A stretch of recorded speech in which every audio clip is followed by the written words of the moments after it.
My wife spent our life savings on her secret boyfriend. You'll never afford a lawyer, she laughed. I smiled and made one call. Next day, her lover was in handcuffs and she was begging to come home. I, 34 males, still can't believe I'm typing this. 3 months ago, I thought I had a happy marriage with my wife of 8 years. Now I'm living in a new apartment, rebuilding my life, and trying to make sense of the absolute shit show my wife turned our marriage into. Some backstory. My wife and I met at a friend's wedding where I was bartending. I'm a construction foreman now, but back then I was working multiple jobs to put myself through trade school. She was the stunning woman who kept coming back for just one more drink and slipping me her number. We hit it off immediately. Fast forward 8 years, and we had what I thought was a solid life together. We'd saved up almost $95,000 for a down payment on our dream house. We were supposed to start looking at properties next month. Yeah, were. It all blew up 3 months ago when I came home early from a job site. The client had changed their mind about some details, so I had to reschedule the crew for the next day. I decided to surprise my wife by taking her out to lunch. The surprise was on me. I pulled into our driveway and saw an unfamiliar Audi parked there. Weird, but whatever. Maybe a friend was visiting. I walked in through the garage entrance and heard music playing upstairs. As I got closer to our bedroom, I heard, well, you know exactly what I heard. I stood frozen outside our bedroom door, listening to my wife having sex with someone who definitely wasn't me. I felt like I was having an out-of-body experience. Part of me wanted to burst in there and catch them red-handed. Another part wanted to just silently leave and pretend this wasn't happening. I went with option 1. I pushed open the door, and there was my wife with some guy I'd never seen before. Tall, pretty boy type, with an expensive watch and a shocked expression. For a few seconds, nobody said anything. Then my wife scrambled to cover herself and started yelling at me for not being at work and invading her privacy, like I was the one who fucked up here. Pretty boy grabbed his clothes and tried to slip past me. I blocked the doorway and asked who the hell he was. My wife jumped in. That's Derek. He's my personal trainer. Since when do you have a personal trainer? 3 months. I've been trying to get in shape. And that includes fucking him in our bed. Derek tried to push past me again, mumbling apologies. I grabbed his arm and told him to sit his ass down. Surprisingly, he did. What followed was the most surreal conversation of my life. My wife admitted she'd been seeing Derek for months. He worked as a trainer at the fancy gym downtown where all the rich people go. The same gym where she had been working part-time at the juice bar for extra cash. Something she'd told me was just to get out of the house more. The gym charges $200 just for a consultation. I turned to Derek. You always sleep with your clients. He stared at the floor. She told me you guys were separated. Classic. I told him to get the hell out of my house and never contact my wife again. Once he was gone, my wife switched from defensive to crying. The tears, the I made a mistake, the I didn't mean anything, the whole cheats playbook. I wasn't having it. I packed a bag and went to my brother's place. I needed space to think. Over the next few days, I tried wrapping my head around what happened. My wife kept calling and texting, alternating between begging for forgiveness and accusing me of throwing away 8 years over one mistake. 1 week after D-Day, I met with my wife at a coffee shop to talk things through. That's when I told her I wanted a divorce. She laughed, actually fucking laughed. Fine, she said.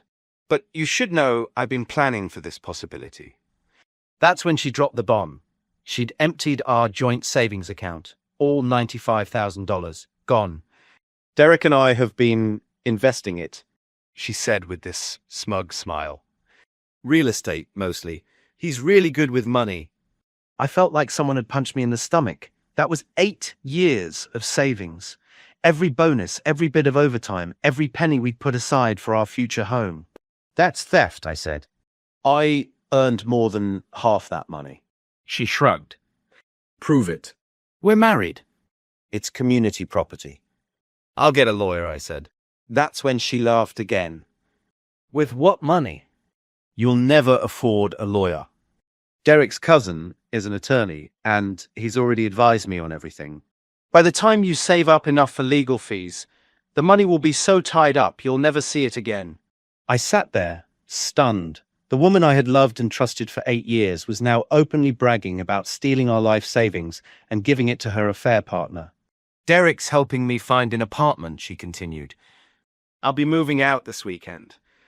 You can keep the furniture. Like she was doing me some huge favor. I didn't say anything else. I just got up and left. That night, I couldn't sleep. I kept thinking about all those years of hard work, of turning down vacations and nights out with friends so we could save. And now it was all gone. But then I remembered something important. 3 years ago, my wife's brother got into some legal trouble. Nothing major, but he needed a good attorney. My old high school buddy, Tom, had become a successful lawyer with a practice that handled both criminal defense and fraud cases. I'd called in a favor, and Tom had represented her brother at a reduced rate. They'd stayed in touch after that.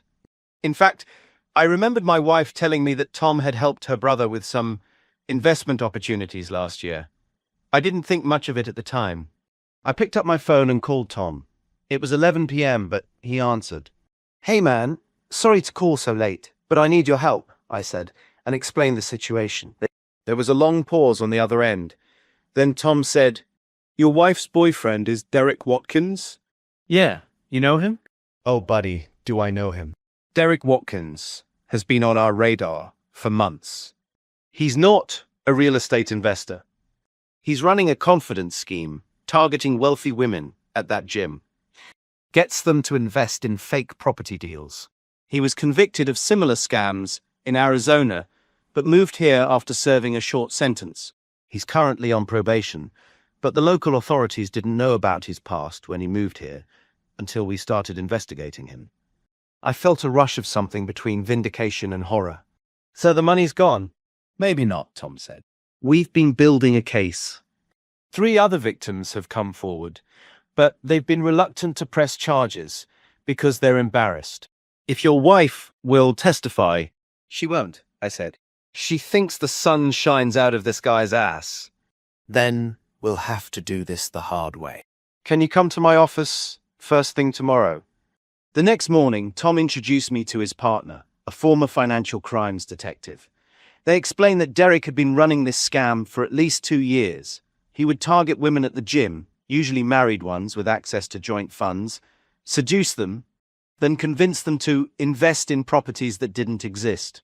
"We need to move fast before he transfers the money offshore," Tom's partner said. "Your wife may have been a willing participant in giving him the money, but she's still a victim of fraud."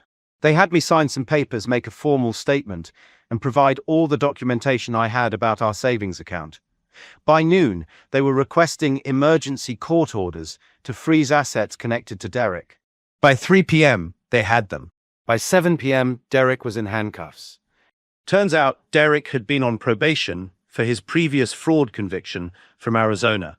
The moment he took our money under false pretenses, he violated that probation. The police picked him up at a restaurant where he was having dinner with, surprise, another married woman from the gym. I was at my brother's place when my phone exploded with texts from my wife. "What did you do?" "Why is Derek being arrested?" "Answer your phone! Excuse me!" I didn't respond. Instead, I forwarded everything to Tom. The next morning, my wife showed up at my brother's house. Her eyes were puffy and red. Gone was the smug, confident woman from the coffee shop. "Derek's in jail," she said when I opened the door. "They're saying he was scamming women, that the investments weren't real." I just nodded. "Did you know?" she asked. "I made one phone call," I said. "To the right person." She started crying. "I'm sorry. I didn't know." He seemed so legitimate. He showed me property listings, contracts, everything. "And you believed him because you wanted to." She nodded, tears streaming down her face. "The police said they might be able to recover some of the money. Not all of it, but some." "Good," I said. Can I come home?" she asked in a small voice. I almost laughed. After everything, the affair, stealing our savings, the smugness about me not being able to afford a lawyer, she thought a few tears would fix it. "No," I said. "You can't."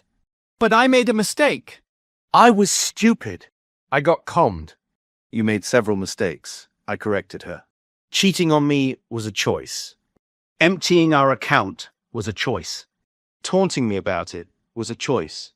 She tried to push past me into the house. My brother appeared behind me, arms crossed. He never liked my wife much, and right now his expression made that very clear. You need to leave, I said. My lawyer will contact you about the divorce proceedings. Your lawyer? You said you couldn't afford. Tom's representing me, and his firm has excellent family law attorneys. Turns out they really don't like guys who scam married women. Or the women who help them. Her face fell. You're saying I helped him scam other women? Didn't you? Working at the juice bar, pointing out which rich wives looked unhappy in their marriages. The police have statements from the other victims. She went pale. I hadn't actually known for sure until that moment, but her reaction confirmed it. Over the next few weeks, the full extent of Derek's operation came to light. He had scammed at least 12 women out of nearly $500,000 combined. My wife was actually one of his bigger scores, but she had also helped him identify potential targets at the gym. The police recovered about $40,000 of our money. The rest had been spent on Derek's lavish lifestyle, the Audi, expensive watches, fancy restaurants where he wined and dined his next victims. Tom's firm handled my divorce expertly. Since we had clear evidence that my wife had transferred the money to Derek during an affair, the judge had no sympathy for her. She was ordered to pay me back my full share of the savings from any future earnings. She tried to argue that she was a victim too, but the judge pointed out that she had willingly participated in emptying the account without my knowledge or consent, which constituted financial infidelity. Derek ended up pleading guilty to multiple counts of fraud and violating his probation. He's currently serving a 5-year sentence.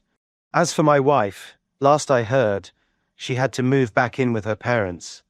The fancy gym fired her from her part-time job at their juice bar once they found out she had been complicit in Derek's schemes. That discovery hurt almost as much as the affair itself. It's been 3 months since that day I came home early. I'm still working as a construction foreman, slowly rebuilding my savings. Tom introduced me to a financial advisor who's helping me create a more secure plan for the future, one where no one but me has access to my money. I've had a few dates here and there, but I'm in no rush to get serious with anyone. Trust doesn't come easy anymore. Sometimes I think about how confident my wife was when she said, "You'll never afford a lawyer." She thought she had it all figured out. She thought I was powerless. But she forgot something important. It's not about how much money you have. It's about who you know and who knows you. I spent my life building honest relationships with good people. She spent our marriage and our savings on lies. In the end, all it took was one phone call to bring it all crashing down.